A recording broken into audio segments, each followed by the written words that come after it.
ఇక జాబితా మొదలు పెడితే వేలాదిగా వస్తారు. అయితే ఇప్పుడంతా శంభాజీ, శివాజీ. శివాజీ జయంతి ఉత్సవం గూడా ఇలా దేశమంతా అసోంలో, కేరళలో, కశ్మీర్‌లో, పశ్చిమ తీరం, గుజరాత్‌లో, మధ్య భారతంలో, రాజస్థాన్ రాజపుత్ర వీరులు, మహావీరులు తెలిసిన వాళ్ళు నలుగురే. తెలియని వాళ్ళు ఎంతో మంది, ఎంతో మంది. ఇక శంభాజీ త్యాగం. ఆ తర్వాత శంభాజీ మరణం తర్వాత 17 ఏళ్ల పాటు రాజు లేకుండా రాజ్యం నడిచింది.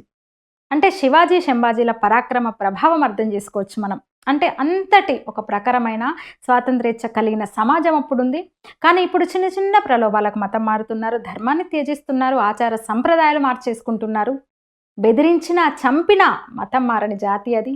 ఎదురు తిరిగారు. ఎవడు పుట్టగతులు లేకుండా పోయాడు. ఎక్కడ మొఘల్ వారసులు ఎక్కడున్నారు? సరే, ఇంకో రకం వారసులు ఇక్కడున్నారనుకోండి. నిజాంల వంశం ఏమైంది? ప్రజాకంటకుల వంశాలు ఎప్పటికీ నిలబడవు. అది రాజ్యమైనా, ప్రజాస్వామ్యమైనా, రాజులైనా, పాలకులైనా. ప్రజాకంటకుల వంశాలు నిలబడవు. చరిత్ర చెబుతున్న వాస్తవం.